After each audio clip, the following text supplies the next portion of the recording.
Hello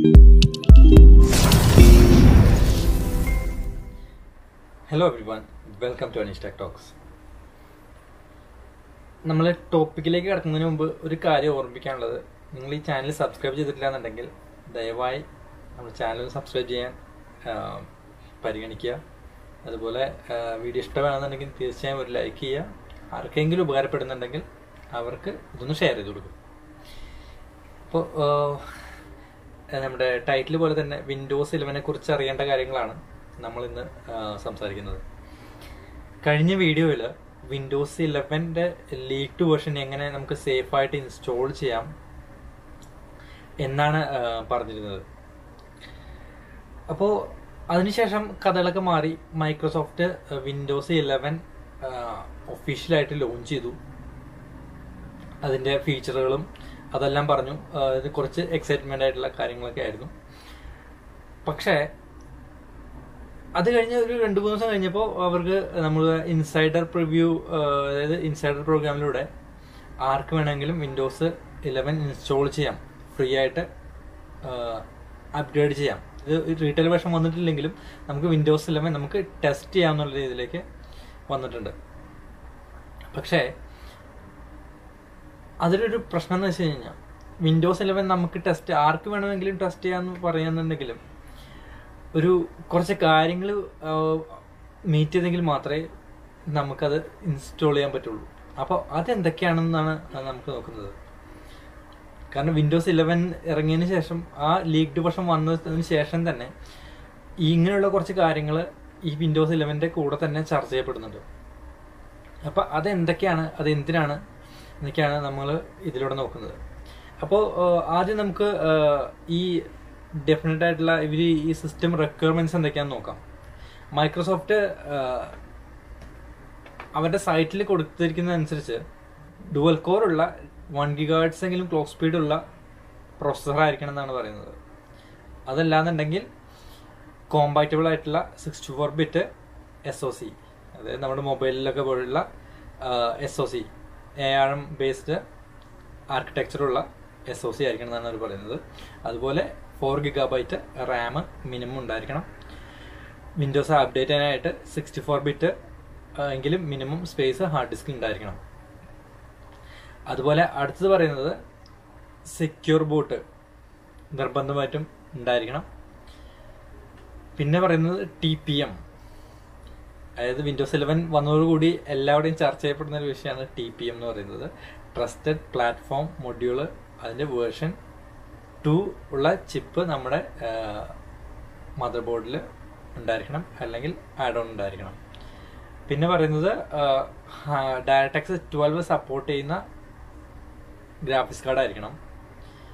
നമ്മുടെ display എന്ന് പറയുന്നത് 720p HD ഡിസ്പ്ലേ ആയിരിക്കണം. അതുപോലെ ഇന്റർനെറ്റ് കണക്ഷൻ വേണം. മൈക്രോസോഫ്റ്റ് 11 ഹോം എഡിഷനോ അല്ലെങ്കിൽ എഡ്യൂക്കേഷണൽ വേർഷനോ ആണ് നിങ്ങൾ ഇൻസ്റ്റാൾ ചെയ്യുന്നതെങ്കിൽ.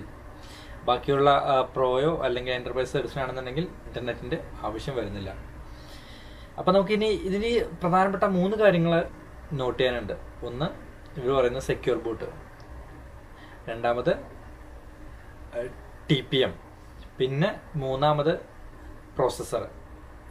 ഇപ്പം ഇവർ പറയുന്ന ഈ ബേസിക് ഇൻഫർമേഷനിൽ അവർ കൊടുത്തിരിക്കുന്നത് 1 GHz പ്രോസസ്സറും, അത് 1 GHz പ്രോസസ്സറിന് ഡുവൽ കോർ പ്രോസസ്സർ ആയാൽ മതി, 1 GHz ക്ലോക്ക് സ്പീഡ് ഉള്ളത്. അതുപോലെ തന്നെ UEFI എന്ന് പറയുന്നത്, UEFI സെക്യൂർ ബൂട്ടും ഏതാണ്ട് കുറച്ച് കാലമായിട്ട് നമ്മുടെ എല്ലാ ലാപ്ടോപ്പ് ആയാലും ഡെസ്ക്ടോപ്പ് ആയാലും അത് സ്റ്റാൻഡേർഡാണ്. നിങ്ങൾക്ക് ബയോസിലൊന്ന് എനേബിൾ ചെയ്താൽ മാത്രം മതി. അതുപോലെ ഈ TPM മൊഡ്യൂൾ 2 എന്ന് പറയുന്നത് ഒരു 3-4-5 വർഷത്തിനുള്ള ഹാർഡ്വെയറിലെല്ലാം അത് TPM എല്ലാം ഉള്ളതാണ്. അപ്പോൾ നിങ്ങൾക്കത് ജസ്റ്റ് ബയോസിൽ പോയിട്ട് എനേബിൾ ചെയ്താൽ മാത്രം മതി. പിന്നെ എന്താണ് ഒരു പ്രശ്നം എന്ന് വെച്ച് കഴിഞ്ഞാൽ, ഇവർ പറയുന്ന പ്രോസസ്സറാണ്. ഈ 1 GHz പ്രോസസ്സർ എന്ന് പറയുന്നത് അവർ പറയുന്നുണ്ടെങ്കിലും അതിനൊരു ലിമിറ്റേഷൻ ഉണ്ട്. അതായത് മൈക്രോസോഫ്റ്റ് പറയുന്നതനുസരിച്ച് 2018 അതിന് ശേഷമോ ഇറങ്ങിയിട്ടുള്ള പ്രോസസ്സറുകളിൽ മാത്രമേ വിൻഡോസ് 11 ഇൻസ്റ്റാൾ ചെയ്യാൻ പറ്റുള്ളൂ. അതായത് നിങ്ങളുടെ കയ്യിലുള്ളത് Core i9 Core i7 അതിന് മുമ്പുള്ള വേർഷനിലാണെന്നുണ്ടെങ്കിൽ നിങ്ങൾക്ക് ഇൻസ്റ്റാൾ ചെയ്യാൻ പറ്റില്ല. കാരണം ഈ 2018 ശേഷമുള്ള ഒരു ആറ്റം പ്രോസസർ ആണെങ്കിൽ കൂടി നിങ്ങൾക്ക് വിൻഡോസ് 11 ഇൻസ്റ്റാൾ ചെയ്യാം. പക്ഷേ അതിനു മുമ്പുള്ള ടോപ്പ് എൻഡ് പ്രോസസ്സർ ആണെങ്കിലും നിങ്ങൾക്ക് അതിലേക്ക് വിൻഡോസ് 11 ഇൻസ്റ്റാൾ ചെയ്യാൻ പറ്റില്ല. അപ്പോൾ അതിന് ഉള്ള കാരണമായിട്ട് അവർ പറയുന്നത് വെച്ച് കഴിഞ്ഞാൽ വിൻഡോസ് 11 അവർ കുറച്ചുകൂടി സെക്യൂരിറ്റിക്ക് പ്രാധാന്യം കൊടുത്തുകൊണ്ടാണ് അവർ ലോഞ്ച് ചെയ്യുന്നത്. കാരണം എന്ന് വെച്ച് കഴിഞ്ഞാൽ വിൻഡോസിന് കുറച്ചുള്ള പഴയെന്ന് വെച്ച് കഴിഞ്ഞാൽ സെക്യൂരിറ്റി കുറവാണ്, വൈറസ് പെട്ടെന്ന് കയറും, പെട്ടെന്ന് ക്രാഷ് ആവും, അങ്ങനെയുള്ള കുറേ പരാതികൾ വിൻഡോസിനെതിരെ ഉണ്ട്, മാക്കിനെയും അതുപോലെ ലിനക്സിനെ അപേക്ഷിച്ച്. അപ്പം അങ്ങനെയുള്ള പരാതികളൊക്കെ ഒഴിവാക്കിയിട്ട് കുറച്ചുകൂടി സെക്യൂരിറ്റി സെൻട്രിക് ആയിട്ടുള്ള ഒരു ഓപ്പറേറ്റിംഗ് സിസ്റ്റമായിട്ട് യൂസ് ചെയ്യാനാണ് വിൻഡോസ് 11 വരുന്നത്. കാരണം വിൻഡോസ് 11 എന്ന് പറയുന്നത് കുറച്ചുകൂടി ടെസ്റ്റ് ബേസ്ഡ് ആണ്, ക്ലൗഡ് ബേസ്ഡ് ആയിരിക്കും. അതുപോലെ അതായത് ന്യൂജൻ, ഇപ്പം നമ്മൾ ടോട്ടലി എല്ലാവരും നെറ്റ്വർക്കിൽ കണക്റ്റഡ് ആണല്ലോ. ഇപ്പം മൊബൈൽ ഉപയോഗിക്കുകയാണെന്നുണ്ടെങ്കിൽ 24 hours നമ്മൾ ഇൻ്റർനെറ്റ് വഴി ഫുൾ ടൈം കണക്റ്റഡ് ആയിരിക്കും. അപ്പോൾ അതൊക്കെ കൊണ്ട് തന്നെ വിൻഡോസ് 11 ആ ഒരു കാര്യം മുന്നിൽ കണ്ടുകൊണ്ടാണ് അവർ ഇറക്കുന്നത്. അതുകൊണ്ടാണ് ഇങ്ങനെയുള്ള കാര്യങ്ങളെല്ലാം മസ്റ്റായിട്ട് വേണമെന്ന് പറയുന്നത്. അപ്പോൾ ഈ സെക്യൂരിറ്റിക്ക് വേണ്ടിയിട്ട് എന്താ കുഴപ്പമെന്ന് വെച്ച് കഴിഞ്ഞാൽ വിൻഡോസ് 11 കോർ പാക്കേജുകളെല്ലാം വർക്ക് ചെയ്യുക വെർച്വലായിട്ടായിരിക്കും. അതായത് നമ്മൾ വിൻഡോസ് ബൂട്ട് ചെയ്യുമ്പോൾ തന്നെ അതിൻ്റെ ഉള്ളിൽ തന്നെ വെർച്വലായിട്ടൊരു സ്പേസിലായിരിക്കും വിൻഡോസിൻ്റെ കോർ കമ്പോണൻസ് എല്ലാം റൺ ചെയ്യുന്നത്. അപ്പോൾ ഇങ്ങനെ കോർ കമ്പോണൻസ് വെർച്വലായിട്ട് റൺ ചെയ്യുന്ന സമയത്ത് നമ്മുടെ പെർഫോമൻസിൽ വെർച്വലൈസേഷൻ ടെക്നോളജി അത് ഫാസ്റ്റ് അല്ല എന്നുണ്ടെങ്കിൽ നമ്മുടെ കമ്പ്യൂട്ടറിൻ്റെ ടോട്ടൽ പെർഫോമൻസ് ലോ ആയിരിക്കും. അപ്പോൾ ഈ ഒരു മെത്തേഡ് ശരിക്കും വിൻഡോസ് 10 തന്നെ അവർ ഓൾറെഡി ഇംപ്ലിമെന്റഡ് ആണ്. പക്ഷേ അത് മാൻഡേറ്ററി അല്ലാതെ മാത്രമേ ഉള്ളൂ. അതായത് നമുക്ക് വിൻഡോസിന്റെ സെറ്റിംഗ്സിൽ പോയിട്ട് നമുക്കത് എനേബിൾ ചെയ്യാം, ആ ഒരു സെക്യൂരിറ്റി പർപ്പസ് നമുക്ക് എനേബിൾ ചെയ്യാം. പക്ഷേ അങ്ങനെ എനേബിൾ ചെയ്ത് കഴിഞ്ഞ് കഴിഞ്ഞാൽ ടോട്ടലി നമ്മുടെ കമ്പ്യൂട്ടറിന്റെ പെർഫോമൻസ് ലോ ആവും. അപ്പോൾ അതൊക്കെ ഒഴിവാക്കാനായിട്ടാണ് ഇവർ ലേറ്റസ്റ്റ് പ്രോസസർ, അതായത് ഇങ്ങനൊരു ഇവരുടെ ഈ വെർച്വലൈസേഷൻ ടെക്നോളജിയുടെ ലേറ്റസ്റ്റ് ഹാർഡ്വെയർ ഉള്ള പ്രോസസറുകൾ മാത്രമേ ഇവർ സപ്പോർട്ട് ചെയ്യിക്കുന്നത്.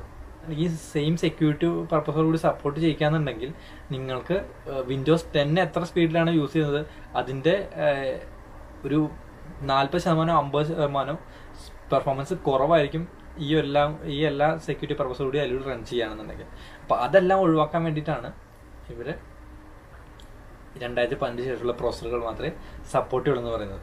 അപ്പോൾ ഈ TPM എന്ന് പറയുന്നതും ഈ സെക്യൂർ ബൂട്ട് എന്ന് പറയുന്നതും നമ്മൾ സംഘടിപ്പിച്ചാലും ഈ പ്രോസസർ പുതിയതല്ലെങ്കിൽ നമുക്ക് ഇൻസ്റ്റാൾ ചെയ്യാൻ പറ്റില്ല. നിങ്ങൾ ഉപയോഗിക്കുന്ന സിസ്റ്റം ഈ 2018 ശേഷമുള്ള പ്രോസസർ ഉപയോഗിക്കുന്നതാണെന്നുണ്ടെങ്കിൽ തീർച്ചയായും നിങ്ങൾക്ക് ഇതിൽ ഫ്രീ ആയിട്ട് നമുക്ക് വിൻഡോസ് 11 ടെസ്റ്റ് ചെയ്യാം. അതിൽ നിങ്ങൾ വിൻഡോസിൻ്റെ സെറ്റിങ്സിൽ നിങ്ങൾ മൈക്രോസോഫ്റ്റിൻ്റെ അക്കൗണ്ട് ഉപയോഗിച്ച് ലോഗിൻ ചെയ്തിട്ടുള്ള PC യോ ഡെസ്ക്ടോപ്പോ ആണെന്നുണ്ടെങ്കിൽ സെറ്റിങ്സിൽ മൈക്രോസോഫ്റ്റിൻ്റെ അപ്ഡേറ്റിൽ പോയി കഴിഞ്ഞ് കഴിഞ്ഞാൽ അവിടെ വിൻഡോസ് ഇൻസൈഡർ പ്രോഗ്രാമിൽ സൈനപ്പ് ചെയ്താൽ മതി. അത് കഴിഞ്ഞ് അപ്ഡേഷൻ വരുമ്പോൾ ഓട്ടോമാറ്റിക്കലി വിൻഡോസ് 11 അപ്ഡേഷൻ അവിടെ കാണിക്കും, അപ്ഡേറ്റ് ചെയ്യാവുന്നതാണ്. അപ്പോൾ അതുകൊണ്ടാണ് ഇങ്ങനൊരു ലിമിറ്റേഷനും ശരിക്കും വേൾഡ് വൈഡ് മൈക്രോസോഫ്റ്റ് വിൻഡോസിനെ കുറിച്ച് എല്ലാവരും ചർച്ച ചെയ്യുന്നത്.